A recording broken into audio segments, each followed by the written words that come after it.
నీకు నాకైపోయింది అంతే. ఇక్కడ కూడా ఎవరికి ఏం సరదా లేదు, నీతో మాట్లాడాలని. నువ్వు కూడా నాతో మాట్లాడద్దు.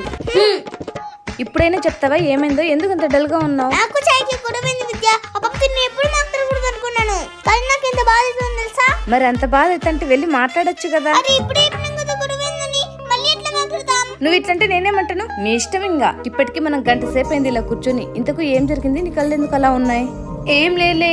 అబ్బా ఏం లేదా? నాకు తెలుసు నువ్వు శిష్ట గొడవ పడిన విషయం. మరి తెలిసి కూడా అడుగుతావేంటే? నువ్వేం చెప్తావో అని. ఎంత బాధిస్తుంది తెలుసా విద్య నీకు? ఎట్లా అంటే ఎట్లా మాట్లాడుతుంది, కానీ దాన్ని చాలా మిస్ అవుతున్నానే. దొంగ మొహంది, ఒకసారి కూడా వచ్చి మాట్లాడుతున్నా నా దగ్గర. సరిపోయింది. నువ్వేమో ఇక్కడ బాధపడుతున్నావు, అదేమో అక్కడ బాధపడుతుంది. మీ ఇద్దరి మధ్య నేను నలిగిపోతున్నానే.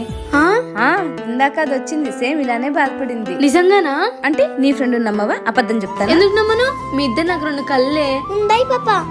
విద్య అయి చాక్లెట్ ఛాయ కూడా తెచ్చినట్టుంది. ఛాయా అమ్మయ్య కలిసిపోయారు. ఇది తీసుకో.